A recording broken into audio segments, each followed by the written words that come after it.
Welcome everyone to the options webinar with Lex. Lex is the CEO of TradeHawk and also head of business development of Tradier Inc. For those that are on the challenge, we use Tradier Inc. as the engine for the paper trading. They also have several platforms where you can trade. One of them is TradeHawk, which is a very advanced trading tool and trading site, and it's very, very, it's one of the let's say the best trading tools that I've ever seen, especially for options. Kevin has I don't know 20-25 years of experience on trading options. It's actually longer than that, Juan. I hate to admit it, but it is. So, it's over 30. Over 30, and over 30. He's from well, he's based in Chicago, where the CBOE and most of the derivatives exchange are at least the largest ones. So if you want to learn about someone that actually knows about trading options, this is the guy, and we're very, very happy to have them. We're very happy to have a partner like them, and it's great to have you here, Lex. So I let you do your thing. Okay, awesome. So thanks for the introduction. Very nice of you. As Juan said, Juan and I have been working together for several years now with the Peeptrade Challenge. You know, from our perspective, it's just a great tool. The whole Peeptrade idea, the concept of teaching you young folks about trading, investing, especially options in stock. It's just terrific what they've done. So every time it gets better and better traction. So we're always trying to come up with great new ideas for you for the challenge and for education. So you know, we're always open to suggestions as well. So what I'll try to do is, I know there's a lot of Spanish speaking folks on the thing, and I don't speak much Spanish, but just a little bit. I'll try to go slow. Hopefully you can understand my English. And then this is recorded and we'll take some questions along the way. So what I hope to do is just talk a little bit about options.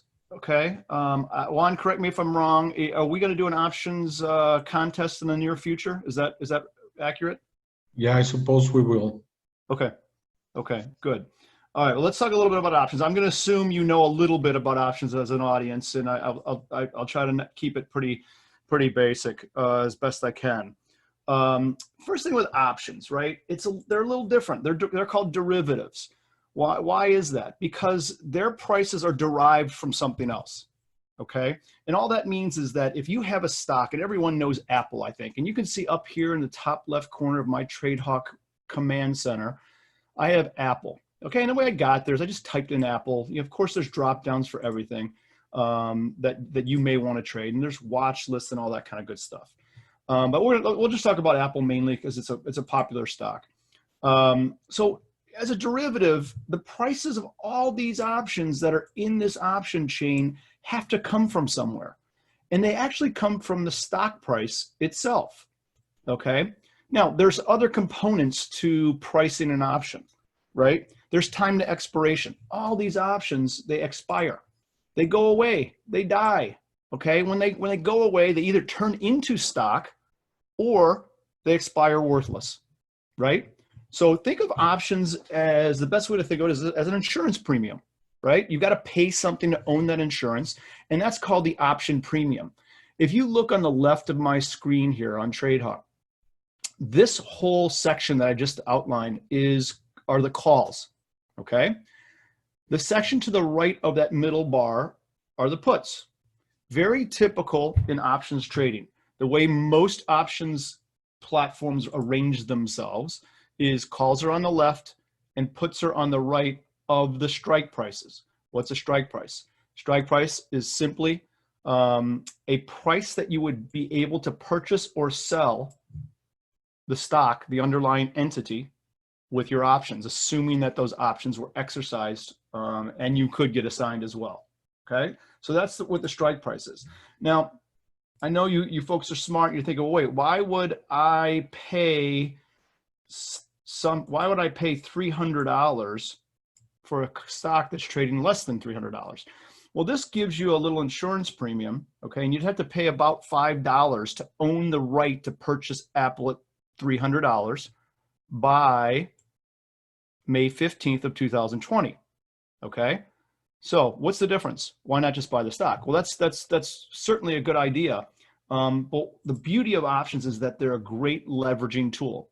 And when I say leveraging, I don't mean it's a big risk proposition, because it isn't. It's actually a less of a risk proposition if you understand them, right?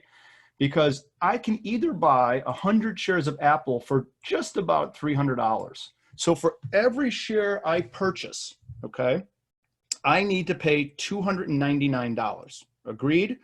So if I wanted to buy 100 shares of Apple, it's going to cost me nearly $30,000 United States dollars to purchase that 100 shares. Or what I can do is I can go find a 50 delta option, and this one is about it. At the monies are roughly 50 deltas, and we'll talk about delta in a second. I can buy 2 of those to be a facsimile or an approximation of 100 shares. And let's say I just round the numbers. I know it says 485, 495, but let's just pretend it's $5, okay? So in option lore, $5, everything's multiplied by 100. So you take your $5 times 100, okay? And that comes out to be $500. And you want to buy 2 of these because it's 50 deltas times 2 is 100. And 100 shares and 100 deltas is approximately the same, okay? So at $500 times 2, my outlay for that option to own it is $1,000. So the difference between owning that call, that 300 call, and owning the stock outright is about $29,000.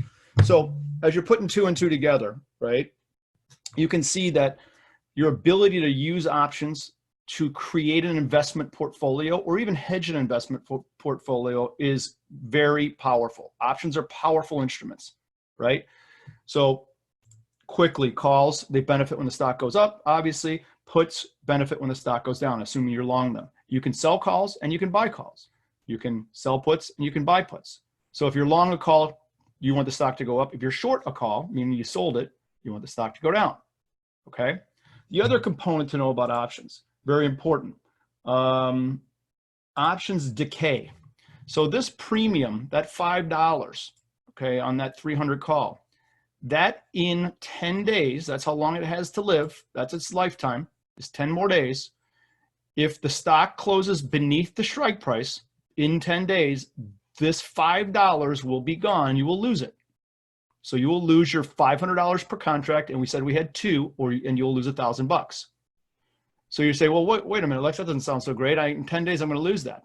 Clearly, the stock can go up, it can go down, right? You can also roll options. What does that mean? It's a spread. So in options parlance, if I were long one of these, okay, and see this one right here, I'm long this 295, I'm long one. I can create a spread where I sell this option out, and I'm doing it right in TradeHawk now. So I'm in my spread tab. I'm going to sell that out, and I'm going to go out to, let's say, I'm just going to make this up. I'm going to go out to 31 days, okay, which is June 5th, and I want to buy another option out there. So you can see what TradeHawk does with 2 simple clicks, right? I sell my option that I'm long. That's a red leg, and the parentheses means it's a short leg. And then I'm going to buy a new option, the green leg, which is this one here, and move it out in time. So an option strategy, that's called rolling out your long, okay, or just an option roll. Okay, in this case, we call it a diagonal because we're going from one strike, which is the 295 strike in the front month, or in that May 15th, sorry, to a 305. So they call that a diagonal. Okay, and I don't want to get too caught up in all the terminology, but I'll throw around some of it, right? So deltas, we talked about deltas. Deltas are important. What does it mean? It's an equivalent share of stock. Think of it that way. It's also been defined as the probability that an option will expire in the money. For a call, what does in the money mean? It means that the strike price is lower than the stock price, right? That's in the money. For a put, it's the opposite, right? The strike price is greater than the stock price. So a put would be in the money that way, okay? So as time goes by, we have to lose value on those options, right? So they start decaying. If you, in TradeHawk, if you put something into your ticket, we have this little button called What If. And what What If does is it will send your option into a template where you can look at the dynamics of your option, and you can look at it what it's worth today versus another day. You can see how it decays over time, what we call decay. So things, the value disappears, right? So on May 10th, I've lost $147, okay? If I go to another day, let's go to May 12th. See how I lose $224 on that one. So you can keep playing what if games with this system where you can see and analyze your options portfolio. Okay, so when I say options portfolio, what does that mean? You can have a whole bunch of different options in a single stock. Look at Apple for me again. If I go to my portfolio page, which is up here on the right, you can see all of my inventory, what we call inventory. So every one of these rows is a different option, okay, in Apple, right? So the way we traders look at an option portfolio is, I'm just gonna box this out right here. That's all of Apple. And you can see I've got other stocks, right? So we won't talk about those. But you can see all the positions I have here, right? And you can see how many days to expiration.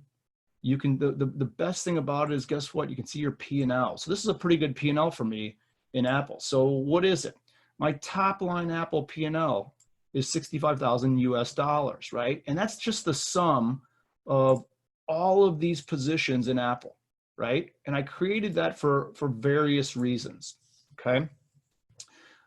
One reason is I thought that maybe Apple would go higher when I did all this, which it did. So I bought 1,450 shares of Apple, okay? Some time ago, I'd have to look it up as to when, but I paid $267.16 for it. And it's trading at $298, $299, right around there. So I'm making that difference, right, on 1,450 shares, which comes out to be about $46,000, okay? Same with all these other options, which leads us to the delta concept. So delta, right, that little box there, that's just the individual delta of all my options times the number of contracts I have in that option, okay, and it's summed up.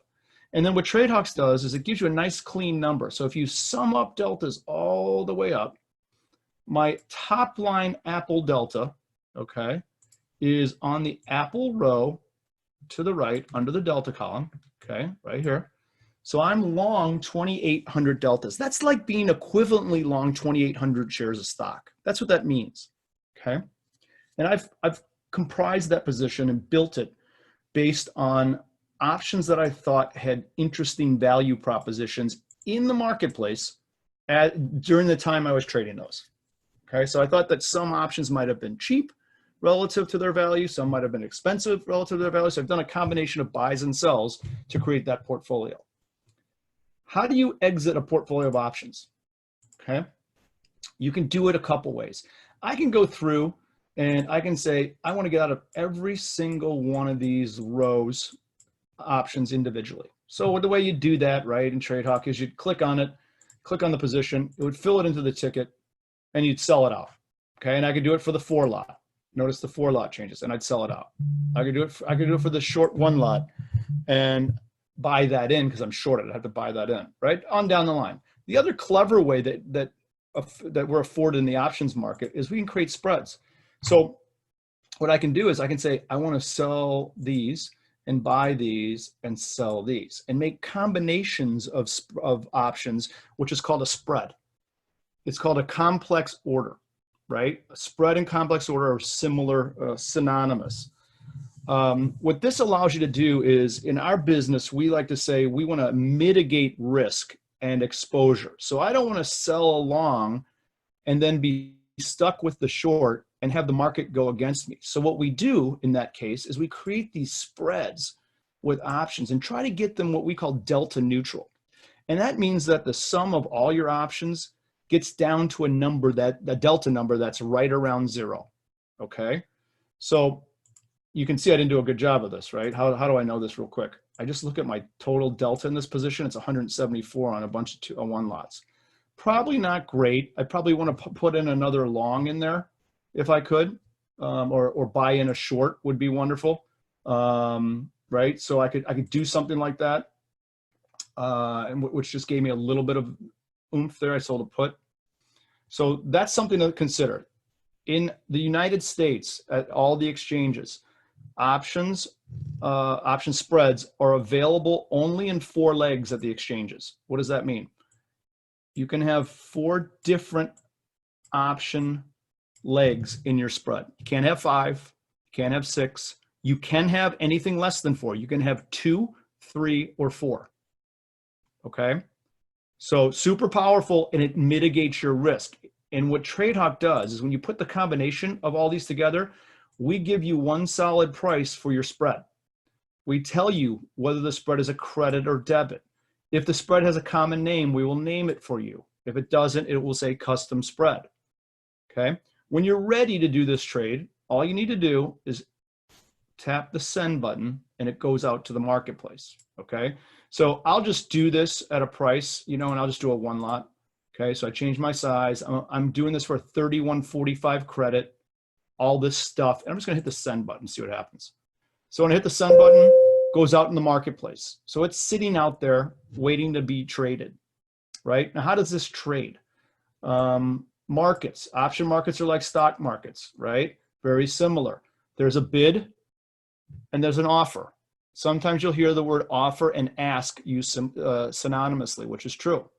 So all these markets that you see, bids and offers, someone in the marketplace has a function to make a bid and an offer. Those people are called market makers, okay? There are market makers in stocks, okay? So here's Apple stock, just the stock, right? So there's a bid and an offer. So someone in the marketplace is doing that. And there's market makers who make markets at every single option on the planet, okay? Now, big, powerful computers do this nowadays. When I was trading way back when, we used to do this by hand and by what we call open outcry. So we would yell and scream on a trading floor and keep track of all of our information on note cards. We didn't have computers like this back then. So this stuff is all new. It's done by computers now, but they do make two-sided markets, okay? So liquidity is an also important function of options and stock. If markets are wide, they're less liquid. If markets are tighter, they're more liquid. Spreads are the same way, okay? So just because I sent this out here doesn't mean it automatically will get filled or executed, right? So right now I have that whole package sitting in my open order panel and it's just waiting to get filled. So right now my credit is 31.45. The midpoint of the market on the spread is 31.23. So you can see I'm about 22 cents away from midpoint. Now midpoint doesn't guarantee me a fill either. Okay, so what that means is that the market making community has to be interested enough to trade on my order and fill me, is how we call it, right? Or execute my trade. So the farther away that this credit goes from my credit, the worse it is for me. And I've got to start adjusting my spread if I want to get filled to a point, which in this case would be downward to get near 31.08. in order for my 31.45 credit spread to have a chance of being filled. Okay. If you don't understand that, ask some questions. I see a question. Juan, I don't know if you're going to answer that or not, or do we just keep going? Could you please repeat again the legs part? I can do that. You want me to do that? Yeah, we can do that, or at the end. I don't know. Your call. Yeah, it doesn't take much time. Yeah, legs. Okay, what that means when the legs part is it's a phrase we use in the U.S. In trading, and it means each component of a spread. So I'm going to clear this out. Okay, so my spread's gone. Okay, now what a leg means is you're going to make a spread, and a spread, remember, is 2 or more options combined together to create a single priced complex order. And the single price complex order consists of 2 or more legs. And remember what I said, there can only be a max of 4. So quite frankly, it's 2, 3, or 4 legs. So for instance, if I wanted to buy a call and buy a put, those are 2 legs, right? How do I know that? Well, there's a green leg, which is the put, and it's shown, okay? It says put, the P is for put, C is for call. It's also displayed on the option chain, right? That's that leg, and the call is this leg here. So this spread has 2 legs, okay? Leg 1, leg 2. And there's no magic to saying, you know, leg 1 versus leg 2. It's just the fact that there are at least 2 legs in it, which we can see that there are. And the sum of these prices for each leg is done for you right up here in this little metric here. So it's got the bid price, the midpoint price, and the trade price of the ask. Okay, those 3 prices are shown. So if I wanted to trade the combination of these 2 legs, I could do it as a package, and it would cost me about $7.10 to do this. Okay, that's the midpoint we talk about. Okay, and if I wanted to send this out here, I'd get it all set, 710. I have a 1 lot, and just hit the send button. That goes out together. It's like a couple passengers riding in the car together. They go out together. They can't leave the car, right? You can't unseparate them. They have to trade together, okay, as a package for 1 price. So, and also, yeah, someone noted that it's a long strangle. That's correct. So we have a strangle. TradeHawk recognizes it, calls it what it is, right? Strangle is just being long or short a call. I'm sorry, a put and a call, different strike prices, okay? That's a strangle. 285 for the put, 300 for the call. Those are different strike prices. I'm trying to buy both. Green, buy legs, becomes a long strangle. Okay, perfect. All right, I'm gonna talk about one more concept, if that's okay, and then we can take questions, or you tell me, you know, I'm just gonna try to keep it to about a half an hour. Is that good, or what do you think? Yeah, it's fine. Anything specific you want me to hit before this next concept? Because it's important, the next one. For instance, can you see the what if of this long strangle? Yes. So I'm going to show them. I'm going to show you how to do that. So I've got this long strangle. Okay. How do I do what if, right? Here's how I do it. Find that button. What if? There it is. Let's click it. Okay. When I click it, fills in. And now we have this green graph, and you can hit hot buttons to show different dates, right? Expiration's the one way on the right. Today is the one way on the left, and everything in between. If you don't find a date that you like with one of our choices, you can drop down the calendar and pick any date you'd like, okay? What's nice about this is you get a nice picture of what this spread looks like, okay? And you can see all the different stock prices down here. Don't forget, if you don't see a stock price you like, all this stuff has drop downs and boxes to fill in, excuse me, and you can change it, okay? And if you don't like weird numbers, which I typically don't like, then make this 300, right? And you know, you can move your price and just hit price again. So now you get nice even numbers. What's also nice is you can see exactly what your P&L is on the strangle as the stock price moves based on today or based on some other day in the future that you choose. Always comparing today to tomorrow, and you pick what tomorrow could be. Okay, hope that answered that question. Yeah, a little bit. Like if you can see that payments, you know, like the payout chart with this long strangle, what you're betting is that the market either would go up a lot or go down a lot as well. That's right. That's so, right. So that's what the legs are for, right? Like you have a view of if it's going to be very volatile. This is a good trade because it can go either up or it can go down.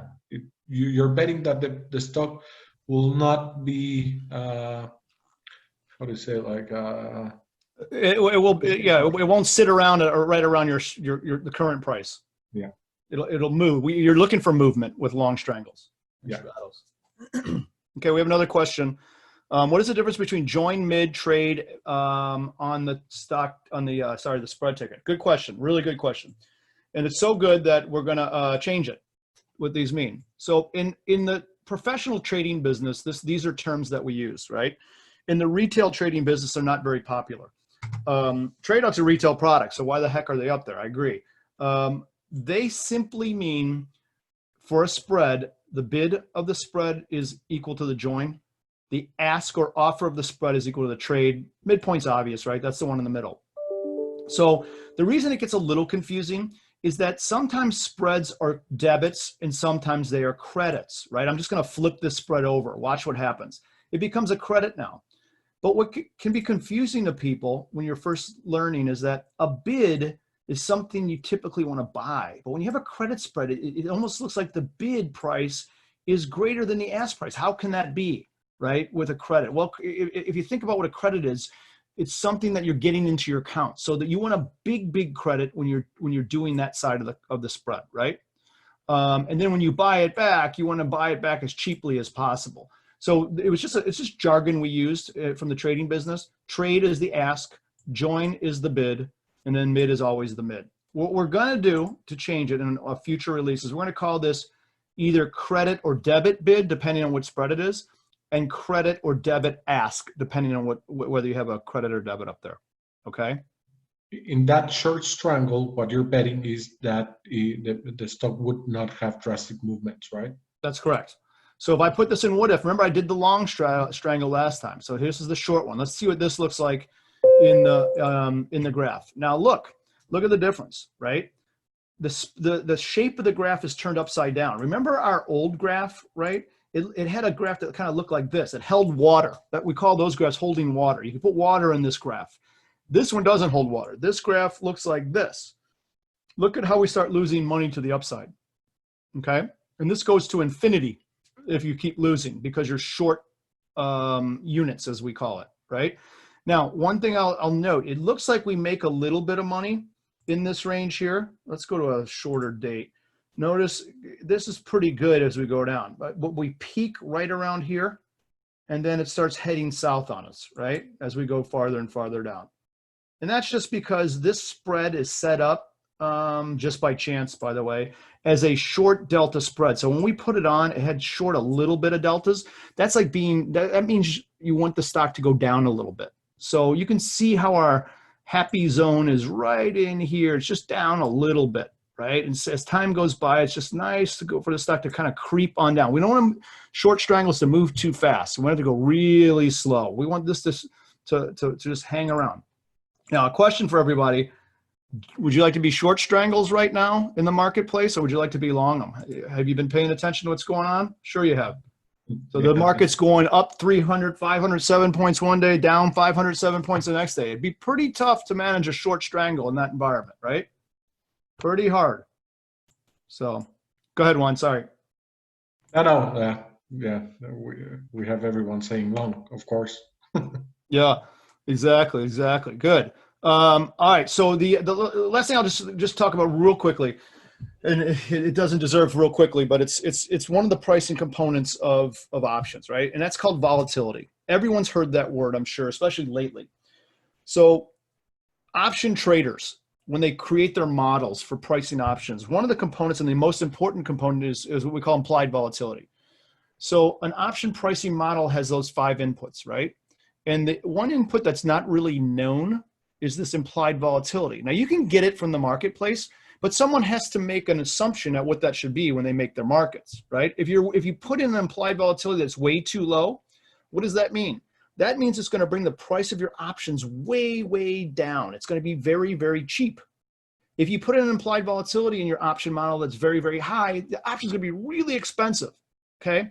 And you as a trader and as an investor are always looking to buy things cheap and sell things that are expensive, right? So you need to have a bearing. You need to have a compass of implied volatility. TradeHawk has that bearing in what we call an H volatility chart. Okay, and I'm just going to pull it in quickly, and we're going to be done. And what this does is it gives you a metric of implied volatility. That's that white line, and where implied volatility has been. I think I'm looking at about a year or so. This is a year data. So that white line is Apple implied volatility. Look at that. So if you think about it, I'm just going to pretend like I can draw right down the middle about average, somewhere around 28, 27. Now I know this to be true because I know Apple really well, and I know that's an exactly perfect number, okay, where implied volatility generally lies. What happened here to implied volatility? This is the great Corona pandemic right there. That yellow line is the price of Apple stock, okay? The white line is implied volatility going higher. The red line is the actual underlying stock price volatility going higher, right? So things have shot up. Where did implied volatility peak in Apple? It's that point right there, whatever that comes out to be, is about 77, let's call it. Okay, 77 implied versus 28. That's a big difference. So options traders really pay attention to this stuff. They don't want to be buying options that are priced very heavily here unless they know that the stock is going to be crazy volatile. Okay, and if you had that, you have a crystal ball. You don't always know that. What we look for in the options world is we look for this little measure here when you get space between implied and actual, or when these kind of diverge from each other like that. We look for those kind of patterns, okay? When the stock sits for a long time and it gets cheaper and cheaper, the implied, we want to make our bet to the long side of cheap volatility in the hopes that we catch one of these, okay? So just a little tidbit on implied volatility. It makes a difference in the price of your options, okay? So these numbers can be much different based on implied. In TradeHawk, if you choose implied volatility, you can see that down the middle, okay? So it'll tell you some values there. And it looks like Apple's come down a good bit, so of late, which is good to see. And then you get theoretical values in here too, so you can see what those options are worth. Okay, so just a little note on implied volatility. Go ahead, Juan. I'll stop there unless you want me to cover a couple of things. No, there's a question if you use Gamma, Theta, and Vega. Yes, good question. Good question. I do. So what happens with we use all that, right? So let's start with Vega. We'll start backwards. Vega is the measure of your exposure to volatility's risk, right? So each option has a Vega component to it, right? And when you buy and sell things, you get a composite number. So I'm going to go up here into Apple again, and I'm going to change my Theta column to Vega. Okay, so now you can see my Vega in Apple is 63. What does that mean? Okay, and that's all of Apple because I'm on the top line. So it's way up here on the right. 63 means that for every 1 point move in volatility, so if Apple volatility goes from 27 to 28, I will make $63. If it goes up 10, I'll make $630, right? That's what that means.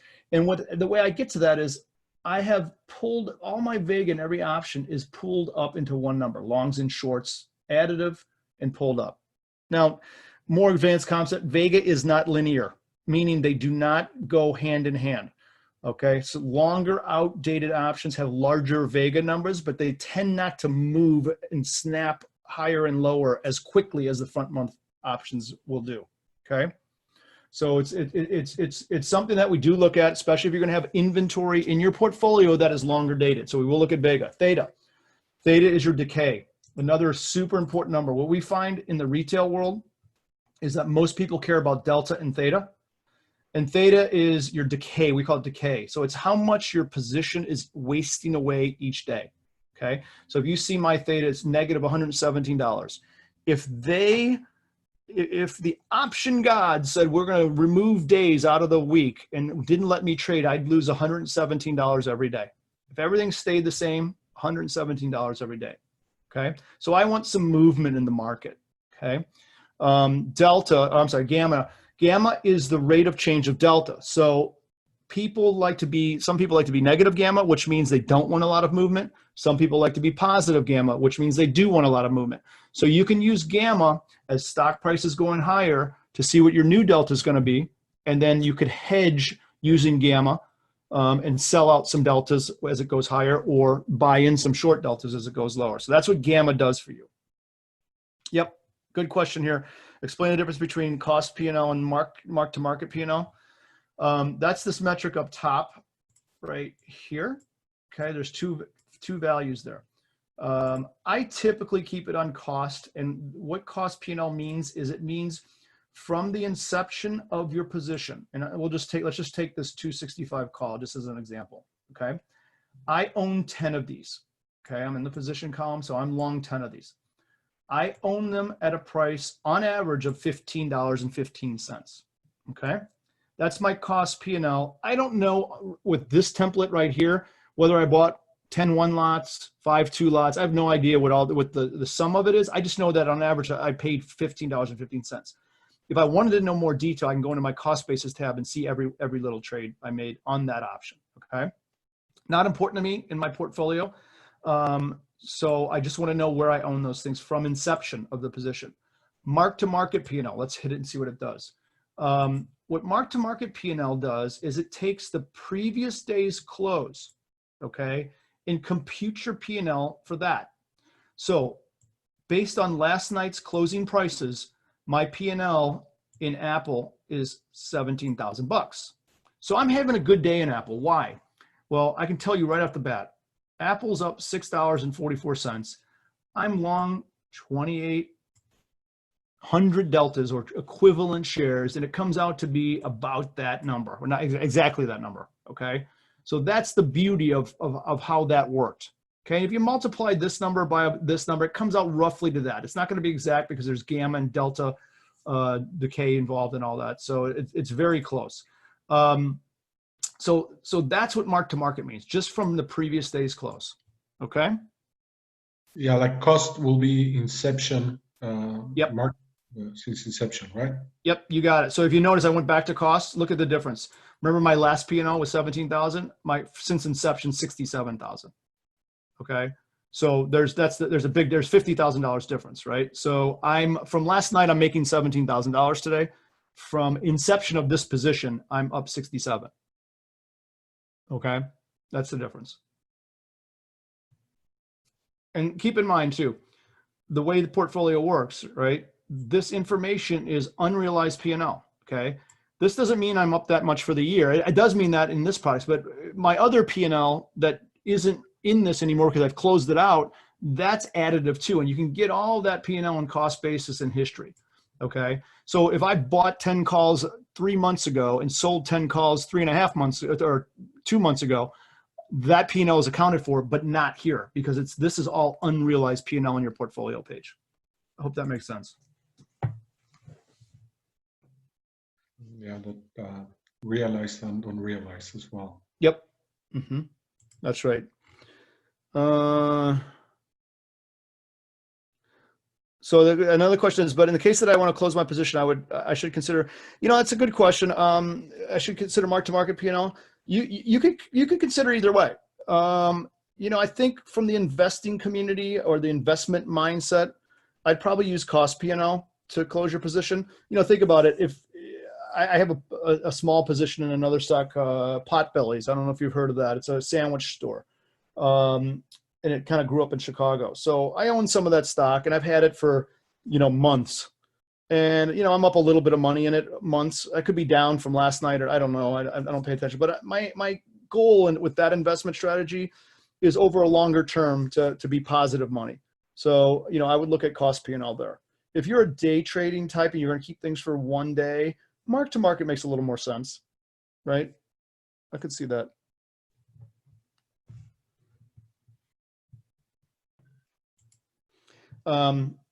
So yeah, also Juan, I'm more or less done for now unless you have other questions. I'm happy to answer a bunch more questions.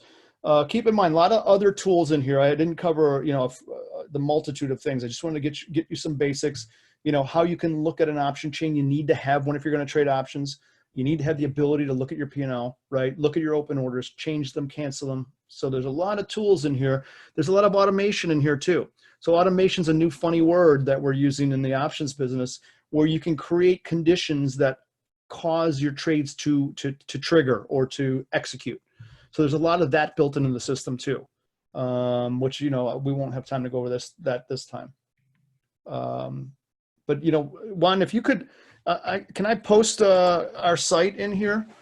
And that way that if people can set up, folks, you can set up tours with us. Well, we'll go through private online tours like we just did. We did it for a bunch of folks. We'll do this individually and you can ask questions. We'll give you the ability to talk and to ask questions.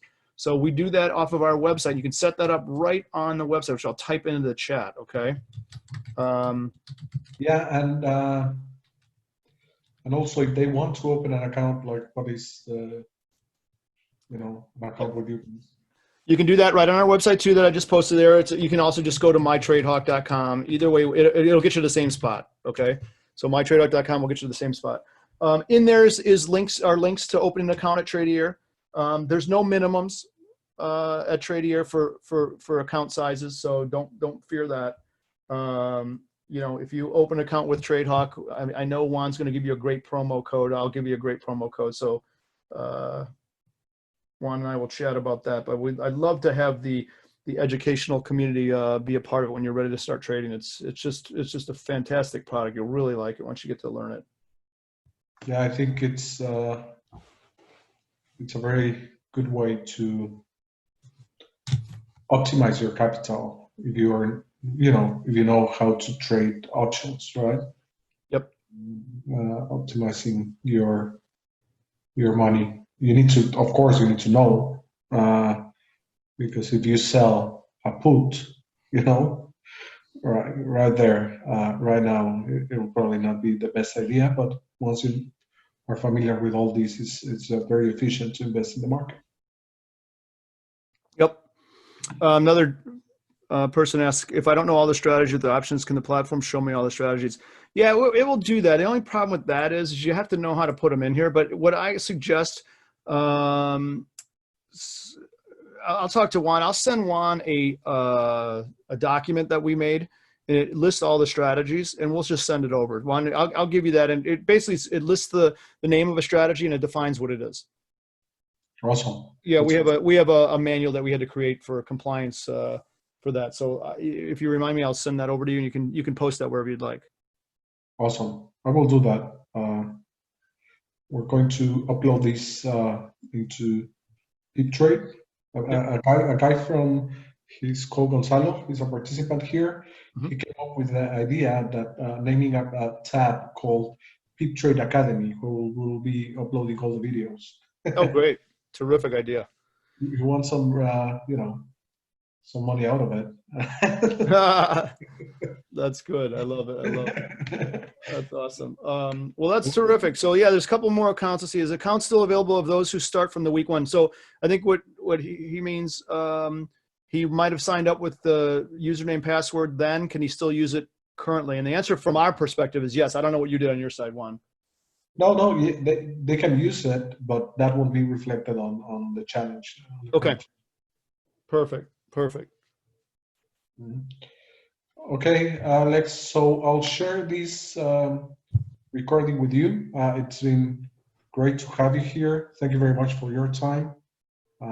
You're always very clear and so to the point. I just love your platform and what you built here. And I think everyone will appreciate it. And I'll be posting this on several media as well. And thanks so much for helping us with these, educational topics. Absolutely.